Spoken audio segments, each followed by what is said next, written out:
Assalamu alaikum, all the students of Standard 4. I heartily welcome to all in EVS class. Subject EVS Part 2, Lesson number 3, Maratha Sardars, the famous house of the Bhonsles. Part 2. पिछले आपको video में मैंने Part 1 यानी the brave Maratha sardars और duration of value तक ही explain किया था. And then I will explain you the next topic. Next topic is the temple of Gruneshwar. The temple of Gruneshwar. It was about 400 years ago. The temple of Gruneshwar near the Verul caves was falling to pieces. The walls had developed cracks. The priests also had deserted the temple. Thus, the temple, which was built in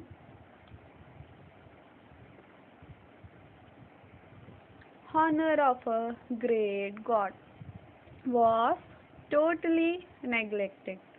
All the devotees who came there mourned over the sorry state of the temple, but no one thought of repairing it. A great devotee of Shiva visited the temple regularly. He would lingam and express his innermost thoughts to the god. He carried out extensive repairs to the temple and restored it to its original condition. He also made arrangements for the proper maintenance of the temple. Now there were lights both inside and outside the temple, and the lost grandeur of Gruneshwar was restored. Who was the devotee? It was about 400 years ago. यानी ये कितने पुराने साल पहले की बात है बेटा? 400 years ago. The temple of Gruneshwara near the Verul caves was falling to pieces. जो एक टेम्पल है ग्रुनेश्वरा, ये 2 pieces में falling हो चुका था. The walls had developed cracks. उसके अंदर cracks आ चुके थे. The priest also had deserted the temple. Thus the temple, which was built in honor of a great god, was totally neglected. यानी ये टेम्पल जो है बेटा बुरी तरीके से वो हो चुका था, मतलब क्रैक हो चुका था. इसलिए वहाँ पर जो प्रीच थी, गॉड की जो प्रीच किया जाता है, वो टोटली नेग्लेक्ट हो चुकी थी. ऑल द डिवोट्स यानी जैसे बोलते डिवोट्स उसको कहते हैं जो अपने गॉड्स के आगे बिलीव करते हैं, बच्चों यकीन रखते हैं और गॉड की रोज पूजा करते. Devotees who came then mourn over the sorry state of the temple, but no one thought of the repairing it. ये टेम्पल बहुत बुरी हालत में था, फिर भी लोगों ने देखकर इसे रिपेयर नहीं किया. लेकिन a great devote of Shiva visited the temple regularly.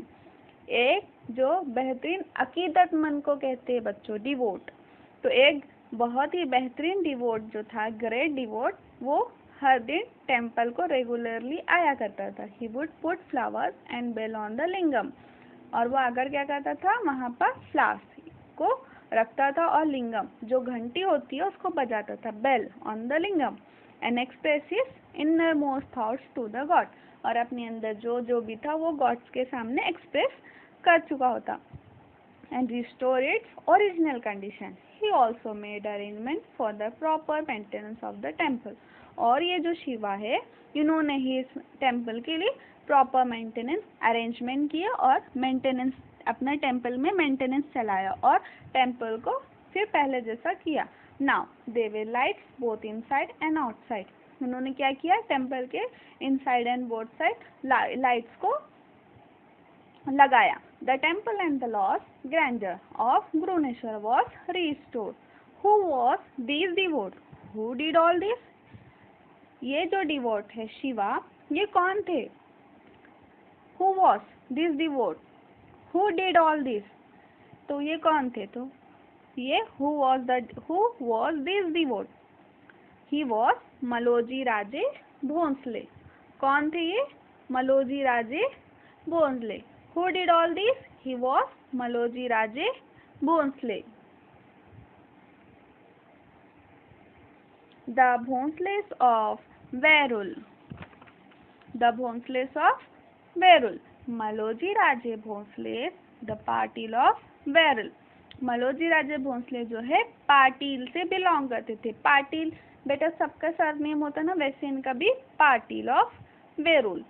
Was a great devote of Shiva. Shiva के ये बहुत ही ग्रेट डिवोट थे, अकीदतमंद थे शिवा के। ओके, शिवा कौन है? इनका God. Babaji Raje had 2 sons.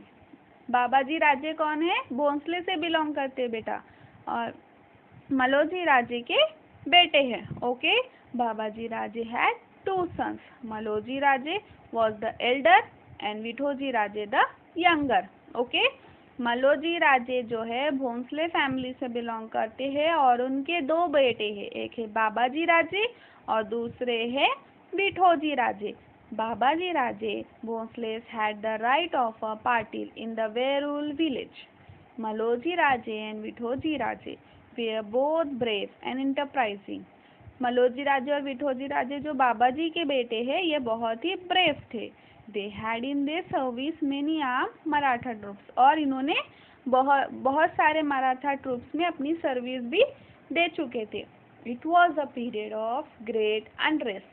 The Mughal emperor from Delhi had attacked the kingdom of Nizam Shah. मैंने आपको बताया था ये पीरियड बहुत ही थका देने वाला पीरियड था, यानी इसमें सुकून और चैन ही नहीं था। सबसे पहले मुगल एम्परर जो दिल्ली से थे, उन्होंने निज़ाम शाह के किंगडम पर अटैक किया। फिर next Daulatabad was then the capital of Nizam Shah, और निज़ाम शाह का जो कैपिटल था वो दौलताबाद था। ओके, मालिक एम्बर वॉज हिज वजीर और चीफ मिनिस्टर। निज़ाम शाह के जो चीफ मिनिस्टर थे वो कौन थे? मालिक आम्बर, और ये चीफ मिनिस्टर और वजीर है। Okay, Malik Ambar was a able and wise. Malik Ambar बहुत ही होशियार और अक्लमंद थे। क्या थे मालिक आम्बर? होशियार और अक्लमंद थे। तो the 2 capable and brave brothers from Verul's son got his attention on his recommendation. The Shah conferred on Maloji Raje the Jagir of Pune and Suf Pragnas. The 2 capable and brave brothers from Verul's son got his attention. जो 2 capable brothers थे। Capable brothers कौन है बच्चों? मलोजी राजे और विठोजी राजे। तो उन्होंने किसकी attention को अपनी तरफ अट्रैक्ट किया? मालिक आम्बर की। Okay, Verusul got his attention on his recommendation. The Shah conferred on Maloji Raje and the Jagir of Pune and Supragraj. Okay, thank you for all.